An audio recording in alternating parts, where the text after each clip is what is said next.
नमस्कार, न्यूज 24 देख रहे हैं आप और आपके साथ मैं हूं सऊद मोहम्मद खालिद। रात के 9 बज चुके हैं और न्यूज 24 पर वक्त हो गया है नॉन स्टॉप एट 9 का। महाराष्ट्र में 100 करोड़ की वसूली के आरोपों की जांच अब सीबीआई करेगी। दरअसल हाईकोर्ट ने आज ये फैसला दिया है। बता दें कि हाईकोर्ट के फैसले के बाद अनिल देशमुख ने महाराष्ट्र के गृह मंत्री पद से भी इस्तीफा दे दिया है। दिलीप वलसे पाटिल महाराष्ट्र के नए गृह मंत्री बनाए गए हैं। इधर हाईकोर्ट का हंटर चला और उधर उखड़ गई गृह मंत्री के विकेट की गिल्ली। 100 करोड़ के वसूली कांड में बॉम्बे हाईकोर्ट के सीबीआई जांच के आदेश आते ही अनिल देशमुख ने गृह मंत्री पद से इस्तीफा दे दिया। हालांकि एनसीपी ने दावा किया है कि देशमुख ने फैसला खुद ही किया है, लेकिन बीजेपी नेता और महाराष्ट्र के पूर्व मुख्यमंत्री देवेंद्र फडणवीस ने दावा किया है कि अनिल देशमुख का इस्तीफा तो आगाज है, बड़ी मछलियों पर घास गिरना बाकी है। इस्तीफा देने के लिए स्वयं गृह मंत्री जो अनिल देशमुख जी है वह मुख्यमंत्री के घर गए हैं। पार्टी ने विनती की है कि इस्तीफा स्वीकारा जाए। जिस तरह से आदेश आया स्वयं उन्होंने कहा कि ये उचित नहीं होगा कि मैं इस पद पे रहूं, इसलिए वह इस्तीफा देने का उन्होंने मन बनाया था। दूध का दूध पानी का पानी होगा, बहुत चीजें इसमें से बाहर आएगी। मैं तो ऐसा कहता हूं कि जिसको अंग्रेजी में टिप ऑफ आइसबर्ग कहते हैं, उस प्रकार से ये बिल्कुल छोटी छोटी चीजें अभी बाहर आई है। जैसे ही इन्वेस्टिगेशन आगे बढ़ेगा, कई चेहरों के ऊपर से पर्दे हटेंगे। अनिल देशमुख के इस्तीफे के साथ ही मुंबई में शरद पवार के घर शिवसेना नेताओं की आवाजाही का सिलसिला शुरू हो गया है और जल्दी ये खबर भी आ गई कि दिलीप वलसे पाटिल महाराष्ट्र के नए गृह मंत्री बन गए हैं। महाराष्ट्र के मुख्यमंत्री उद्धव ठाकरे ने राज्यपाल को पत्र लिखकर देशमुख के इस्तीफे पर मुहर लगाने के साथ ही उनका प्रभार वलसे को देने का आग्रह किया है। चिट्ठी में वलसे का मौजूदा प्रभार हसन मुशर्रफ और उप मुख्यमंत्री अजीत पवार को देने की दरख्वास्त की गई है। इंद्रजीत सिंह के साथ विनोद जगदाले, मुंबई, न्यूज 24।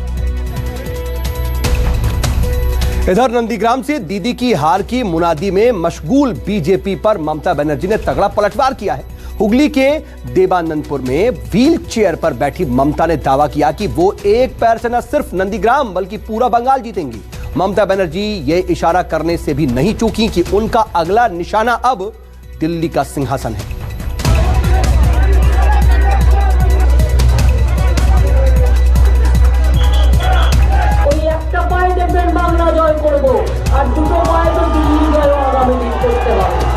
कोलकाता से दिल्ली के सिंहासन पर दावा ठोक रही ममता बनर्जी ने बंगाल के 8 चरणों में चुनाव कराने के फैसले पर भी सवाल उठाए। 8টা ফেজ ইলেকশন বিজেপির মন্ডলরা ঠিক করে দিয়েছে, মন্ডল অনুযায়ী চারিদিকে কোভিড হচ্ছে। আমাদের এখানে ভালো যে থ্যাঙ্ক গড যে আমরা ঠিক আছি।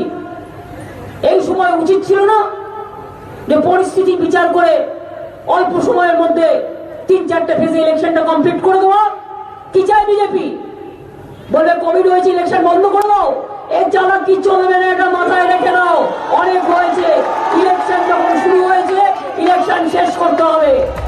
ममता बनर्जी ने आरोप लगाया कि बीजेपी के पास न तो नेता है न ही नियत। उधार के उम्मीदवार और पैसे के बल पर वो बंगाल पर शासन करना चाहती है। কেন বিজেপি পার্টি তোমার যদি এতই ভালো পার্টি হয়, তুমি তোমার একটা লোকাল ক্যান্ডিডেট খুঁজে পেলে না? আর ওদের পার্টি নিজেদের পার্টি প্রার্থী নেই, নয় তৃণমূল থেকে ধার করা, নয় সিপিএম থেকে ধার করা। বিজেপি পার্টিতে দাঁড়ানো মানে টাকা ইনকাম। ফোর্স পাইপ নিয়ে টাকা ছাড়ছে, সোনার বাংলা বানাবে, সোনার বাংলা। এটা ভালো করে বাংলা বলতে পারে না। আমরা পরিষ্কার বলছি, গুজরাটিরা বাংলা শাসন করবে না, বাংলাই বাংলা শাসন করবে, এটা মাথায় রাখবেন। बंगाली फिल्म इंडस्ट्री के सेंटर टॉलीगंज विधानसभा सीट का मुकाबला दिलचस्प हो गया है। बीजेपी अध्यक्ष जेपी नड्डा ने यहां अपने प्रत्याशी केंद्रीय मंत्री बाबुल सुप्रियो के पक्ष में रोड शो किया, तो समाजवादी पार्टी के राज्यसभा सांसद जया बच्चन टॉलीगंज से टीएमसी उम्मीदवार अरूप विश्वास के लिए सड़कों पर उतरी।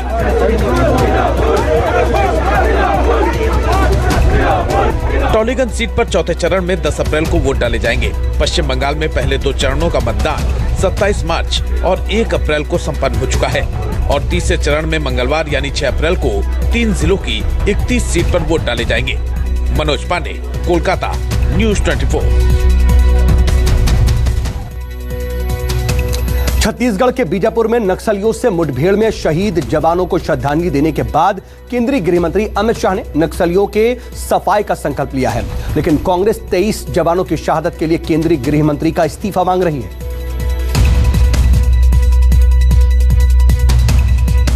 पहले जगदलपुर में शहीदों को श्रद्धांजलि दी, फिर बीजापुर के बासागुड़ा कैंप में घायल जवानों का हाल जाना।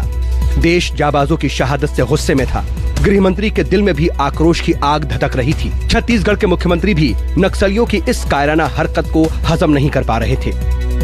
जगदलपुर में केंद्रीय गृह मंत्री अमित शाह ने अधिकारियों के साथ बैठक कर उनका हौसला बढ़ाया तो लगे हाथ ये ऐलान भी कर दिया कि अब आर या पार होगा, लहू के एक एक कतरे का हिसाब होगा। बीजापुर नक्सली हमलों में शहीद जाबाजों की शहादत व्यर्थ नहीं जाएगी। हमारे जवानों का मोरल अभी भी इंटैक्ट है और आगे बढ़ा है, और मैं देश को विश्वास दिलाना चाहता हूं कि लड़ाई रुकेगी नहीं और गति के साथ आगे बढ़ेगी, और इसको हम अंजाम तक ले जाएंगे। ये लड़ाई में अंत में नक्सलवादियों के खिलाफ हमारी विजय निश्चित है। छत्तीसगढ़ के मुख्यमंत्री भूपेश बघेल ने भी भरोसा दिया कि आखिरकार जीत जाबाजों की होगी, नक्सलियों का नामो निशान मिटा दिया जाएगा। बातचीत हुई है और केंद्र के बल और राज्य के बल के जो दोनों अधिकारी हैं उनके बीच में यहाँ पर समन्वय भी है और संयुक्त रूप से ऑपरेशन भी हुआ है और आगे भी इस प्रकार होगा। बीजापुर में जवानों की शहादत पर सियासत भी शुरू हो गई। कांग्रेस ने केंद्रीय गृह मंत्री अमित शाह का इस्तीफा मांगा, इस आरोप के साथ कि जब छत्तीसगढ़ में जवान शहीद हो रहे थे, अमित शाह तमिलनाडु और केरल में रोड शो कर रहे थे। जब हमारे सशस्त्र बल और सिपाही नक्सलवादियों से लड़कर वीर गति को प्राप्त हुए थे तो देश के गृह मंत्री ये कर रहे थे।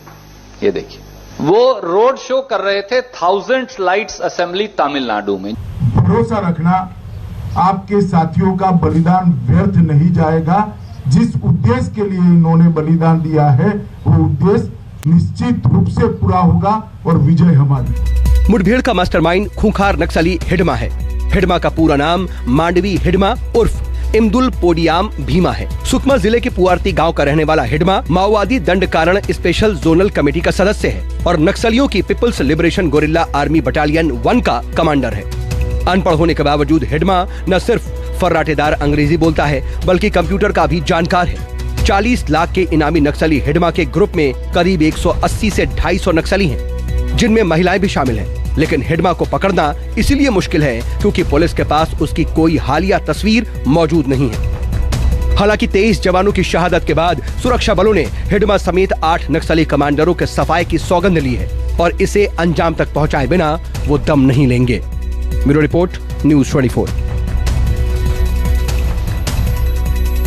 कोरोना के बढ़ते मामलों को लेकर के मध्य प्रदेश के मुख्यमंत्री शिवराज सिंह चौहान माइक लेकर के सड़कों पर उतरे, जनता से लापरवाही छोड़ने की अपील की। हालांकि मुख्यमंत्री की इस मुहिम में भी जमकर लापरवाही दिखाई दी। प्रदेश में आउट ऑफ कंट्रोल हो चुके कोरोना के चलते अब खुद मध्य प्रदेश के सीएम शिवराज सिंह चौहान को आप तस्वीरों में देख सकते हैं, भोपाल की तस्वीरें दिखाते हैं। और ये मेरा मास्क मेरा अभियान के तहत यहाँ पर खुद गाड़ी पर सवार होकर माइक पकड़कर यहाँ अपील करते नजर आ रहे हैं कि लोग मास्क पहने, सोशल डिस्टेंसिंग का पालन करें।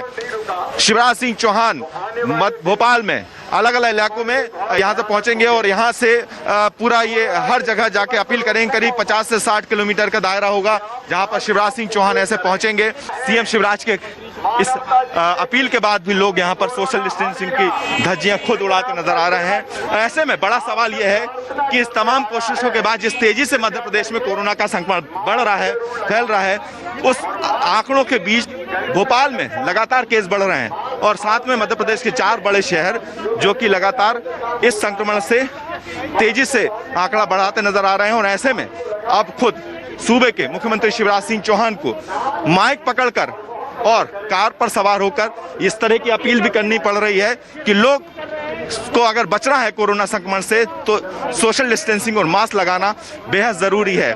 लेकिन ये तस्वीरें भी दिखाती हैं, इस भीड़ को भी देख सकते हैं कि यहाँ पर सोशल डिस्टेंसिंग दूर दूर तक नजर नहीं आ रही है।